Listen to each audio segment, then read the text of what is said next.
안녕하세요. 코치원 플러스 박성정입니다. 제가 거의 주기적으로 항상 하는 얘기인데, 치료사들이나 엄마들에게 아이의 손이 어떻게 움직이는지를 잘 봐야 된다. 그러면 어느 정도는 아이가 무슨 생각으로 그렇게 손을 움직였는지를 알 수 있기 때문에 아이가 제대로 뇌를 사용하고 있는지 아닌지를 어느 정도는 예측할 수 있다라고 얘기를 드려요. 근데 이게 치료사나 엄마들이 빠져 있는 함정은 많이 해야 된다, 많이 해야 된다, 많이 하면 언젠간 좋아지겠지, 이런 생각을 갖고 있는 거예요. 그러면 옛날로 돌아가 보면 많이 한다라는 개념. 자, 이쪽 마을과 저쪽 마을이 산골에서 서로 다리로 연결이 돼 있는데, 당연히 다리로 연결이 돼 있으면 이 마을과 저 마을에서 서로 오고 가고 하는 것들이 쉽기 때문에 많은 물물 교환이 이루어질 수 있는 거죠. 근데 만약에 태풍이나 지진에 의해 가지고 다리가 끊어져 버렸어요. 그러면 아무리 다리 입구에 물물 교환할 많은 것들을 갖다 놓아도 결국 쌓여갈 뿐이지 전혀 서로 간에 교환이 되지 않는다라는 거예요. 제가 이런 비유를 들어서 얘기하고 싶은 것은, 결국 수많은 아이의 뇌 속에 있는 뉴런들이 서로 이렇게 연결되고 그 신호가 들어왔을 때 제대로 정보 전달이 이루어져야 된다라는 겁니다. 그래서 결국은 제대로 신호가 왔을 때 그게 전달될 수 있는 그 능력이 있어야 되는 게 먼저지, 언젠가 생기겠지 해서 계속 무의미한 반복을 시키는 것은 결코 아이에게 좋은 것은 아니다라는 겁니다. 어렸을 때 부모들이 내 자식에게 좀 더 좋은 거를 먹이고 입히려고 하는 그 마음, 결국 좋다라는 것은 질적으로 좋은 거잖아요. 일단 질적으로 좋은 것을 조금 더 하게 해주고 이러는 게 저는 치료의 본질이 아닐까라고 생각이 드는데, 엄마나 치료사들은 일단 많이 해서 아이가 어느 정도 따라오면 모방은 하겠구나, 그럼 모방이 할 줄 알면 생각을 하겠지라고 하는 거죠. 근데 이거는 어느 시점에서는 아이한테는 왜 이걸 많이 해야 되냐라는 궁금증이 생기게 되고, 그게 제대로 해소가 되지 않으면 결국 아이는 거부하게 되고 회피하게 되는 그러한 또 다른 문제를 낳게 된다라는 겁니다. 저는 그 부분이 결국은 손에서 시작해서 손에서 나타난다라고 말씀을 드리고 싶은 거고요. 처음에는 손으로 막 그리고 따라하니까 재밌어 하지만 서서히 아이들이 연필을 잡기 싫어한다. 그러면 결국은 학습에서는 상당히 어려움을 나타날 때고, 결국은 학습에서 상당히 조조한 성적과 실력을 보여주기 때문에 학습 장애로까지 갈 수 있다. 저는 이렇게 보고 있기 때문에 무엇보다도 이 아이가 손을 쓰는 즐거움이 정말 다양한 방향으로 갔으면 좋겠다라는 생각을 갖고 있습니다. 하지만 대다수의 치료사나 엄마들은 집에서나 치료실에서 무의미한 반복 행동에 손을 사용하고 있다라는 거예요. 그러다 보니 이 아이들은 처음에는 이것저것 사탕도 주고 뭐도 주고 나오면 엄마가 사주고 하니까 막 하지만, 어느 시점에서는 아무리 그런 뉴런들 사이에 시냅스에서 불꽃이 터지려고 해도 왜 이때 불꽃이 터져야 되고 정보들이 빠르게 전달이 돼야 되는지 그 필요성을 느끼지 못하고 있다면 당연히 이 아이는 서서히 관심이 떨어질 테고 점점점 시냅스에서는 불이 들어오지 않을 거라는 겁니다. 엄마들은 밀고 들어가는데 불이 안 들어오겠냐 하겠지만, 치료사들도 그렇게 시켰는데 불이 안 들어오겠냐 하겠지만, 결국 불꽃이 튀기는 거는 필요성에 의해서 전달이 되는 거기 때문에 저는 좀 그런 관점을 바꿔야 될 필요가 있다라고 생각이 드는 거예요. 제가 이번 워크숍에서도 제가 OD라고 하는 도구질을 교육하면서 치료사들이 실제로 선을 그리고 하는 모습들을 지켜보면서 했던 얘기가 있어요. 자신의 손이 어떻게 움직여지는지를 보지 않고, 선이 그려졌으니 나는 잘 그렸고 내 손이 잘 움직였다라고 착각하면은 내 아이가 내 앞에서 아이가 선을 그리고 있는데 손이 이상하게 가고 있어서 선이 잘못되었다는 것을 보고 있지 못하고 아이는 선을 그냥 잘못 그린다라고 생각을 하게 될 거다. 그렇게 되면 이 아이는 영영 손을 잘못 쓰게 될 거고, 시간이 지나게 되면 이 아이는 손을 교정하지 못하고 삐뚤어진 손으로, 결국 손이 삐뚤어졌다는 것은 팔과 어깨와 몸으로 가는 척추까지 전반적으로 틀어져 버리게 되면 이 아이는 학습하는데 상당히 신체적인 어려움을 겪게 될 수가 있다. 그렇게 커버리면 10살이 넘으면 서서히 40분 정도 앉아 있는 것도 상당히 아이는 힘들어지는 게 사실이다. 그러니 어린 아이들을 대상으로 OD를 할 때는 손을 잘 봐야 된다. 그 손이 선생님이 알고자 하고 이 아이의 머릿속에서 무슨 일이 벌어지고 있는지를 예측할 수 있는 아주 중요한 정보인데, 손을 보지 못하고 그냥 그려져 있는 선만 보고 있다. 선하고 손 한 글자가 달라요. 그죠? 그 차이에서 많은 치료사나 엄마들은 선을 보고 있고, 정말 지혜롭고 현명한 엄마는 아이의 손을 보고 있고, 그리고 그 손이 어떻게 움직이면 이 아이의 뇌 발달과 신체 발달에 아주 좋은 자극이 될 수 있는지를 고민할 거고, 똑똑한 치료사라면 정말 자신이 어떻게 손을 사용하는지 촬영해서 볼 거고, 또한 아이가 하고 있는 모습을 촬영해서 보면서 왜 이 아이는 손과 팔이 이렇게 따로 노는지에 대해서 고민하고, 또 그러다 보면 방법을 찾게 될 거다라고 저는 말씀을 드리고 있는 겁니다. 근데 다들 진도 나가느라 바빠요. 근데 결국은 나중에는 진도를 못 나간다. 왜? 아이가 더 이상 연필을 잡지 않으려고 하는 생각을 갖기 때문에. 저는 그런 점에서 정말 한국의 엄마들은, 한국의 치료사들은 장애아동의 손을 잘 봐야 되고 손을 잘 사용할 수 있도록 도움을 줘야 된다라는 겁니다. 많은 연구 결과에서도 손과 뇌에 많은 신경회로가 연결되어 있기 때문에 손을 잘 사용해 주면 상당히 뇌 발달에 도움이 된다라고 얘기를 하고 있어요. 근데 잘 사용을 하라 그랬지 무식하게 많이 사용하라는 얘기는 아니에요. 저는 이런 부분을 정확하게 구별할 수 있다면 아주 지혜로운 엄마라고 생각이 드는 거고요.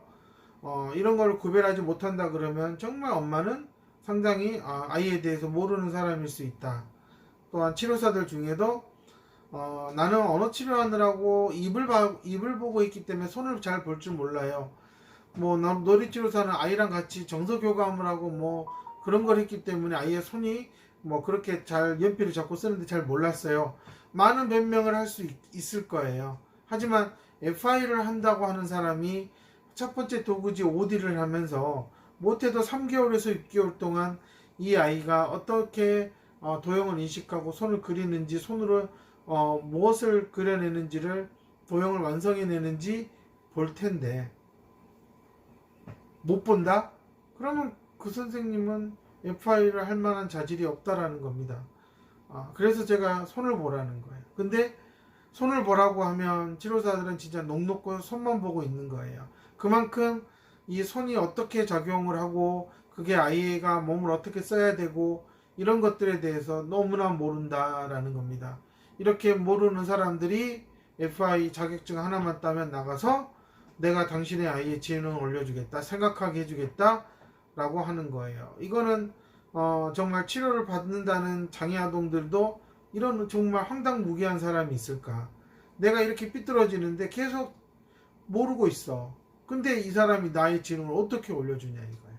아주 작은 것 하나도 교정하고 수정하는 것을 재빨리 알아서 해주지 못하는데 무엇을 하냐라는 겁니다. 그래서 저는 얼마 전에도 저희 센터에 다니는 어머님한테도 했던 말인데, 어머님이 집에서도 이렇게 그 학습지 보니까 점으로 되어 있는 그림이 있어서 그걸 순서대로 연결하는 걸 시켜볼까요 해서 저한테 사진을 찍어 왔어요. 근데 정말로 제대로 점을 연결한 선이 아니야. 근데 아이는 그걸 연결했다라고 그렸을 거 아니에요. 그래서 제가 어머님 집에서 시키지 마세요. 우선은 제가 여기서 제대로 연필을 잡고 이렇게 할 수 있는 것부터 잘 갖춰지게 태도를 잡은 다음에 제가 필요하다고 했을 때 집에서 하셔도 늦지 않습니다.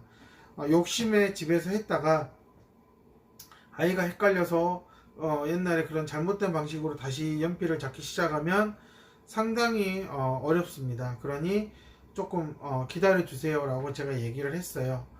제가 이 동영상을 통해서 말씀을 드리고 싶은 거는 막 선을 그린다고 막 글자를 그린다고 글자를 막 흉내내서 쓴다고 엄마들 너무 좋아하지 마시라는 겁니다. 손을 잘못해서 처음에 어설프게 연필을 잡고 색연필을 잡고 크레파스를 잡고 막 그릴 때가 있어요.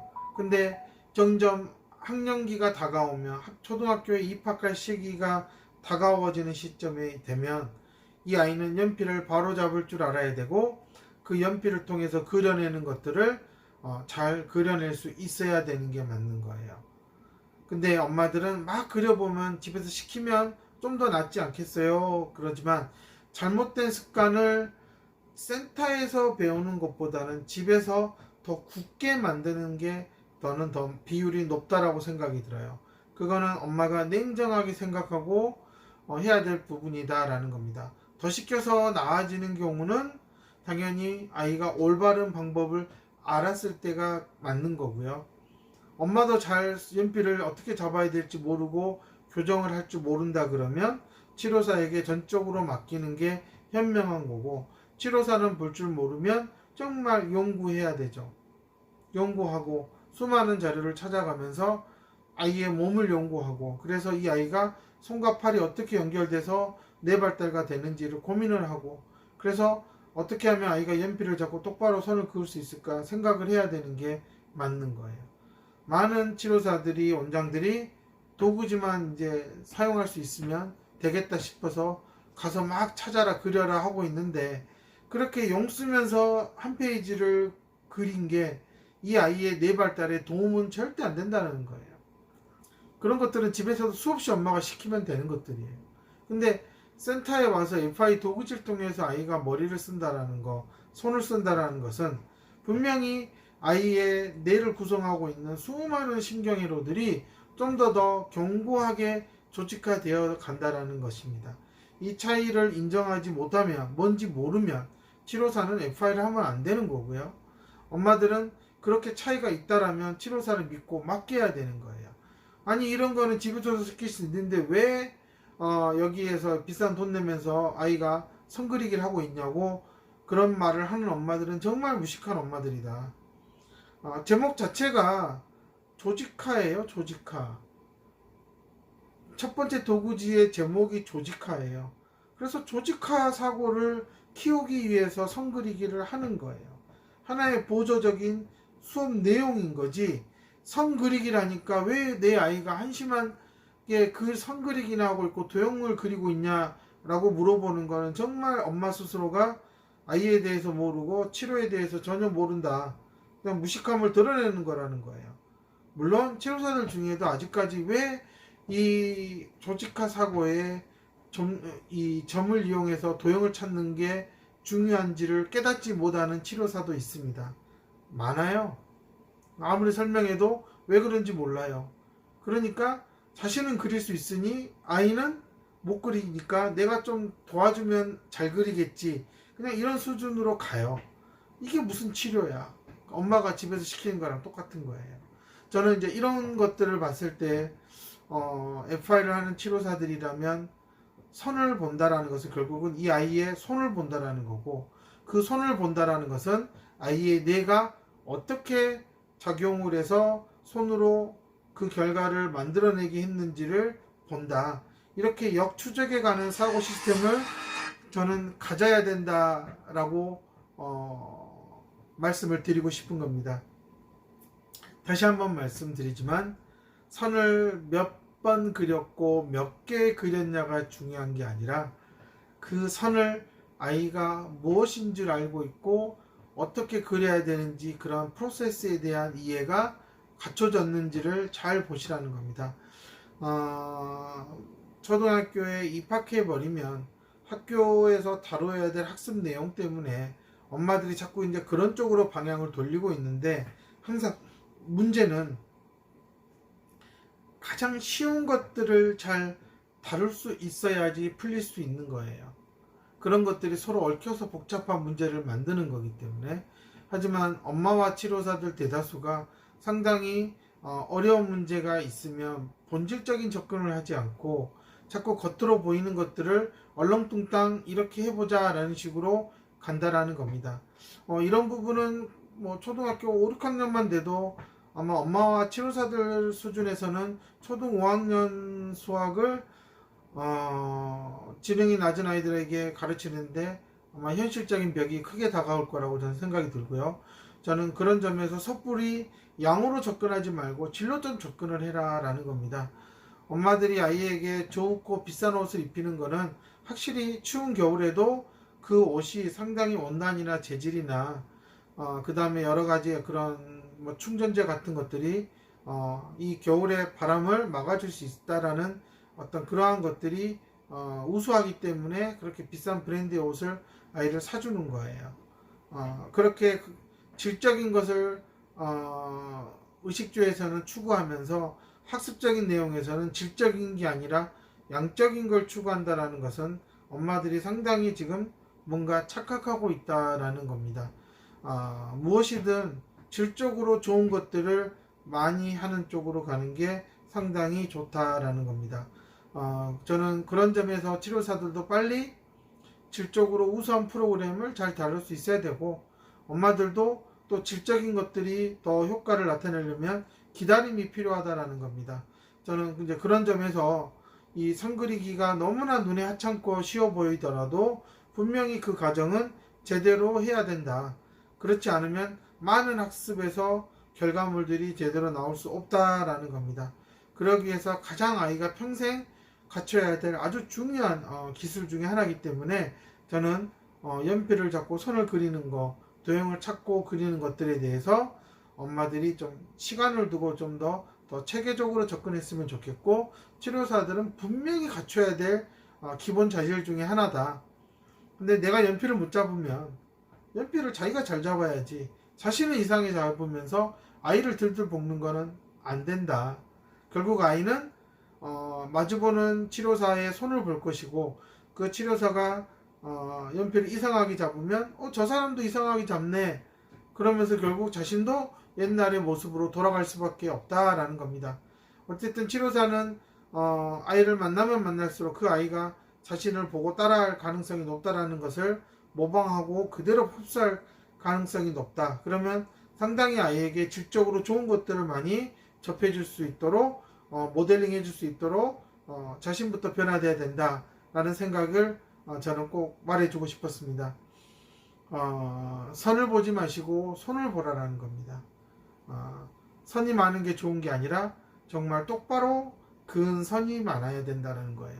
저는 이런 간단한 기준들부터 잘 지켜나가면 분명히 좋은 아이들이 많아질 거다 라는 생각을 갖고 있고, FI 도구지에서 OD만큼은 정말 엄마들이 가볍게 생각하지 말고 치료사들도 너무 우습게 보지 말고 대충 시키지 말아야 된다 라는 겁니다.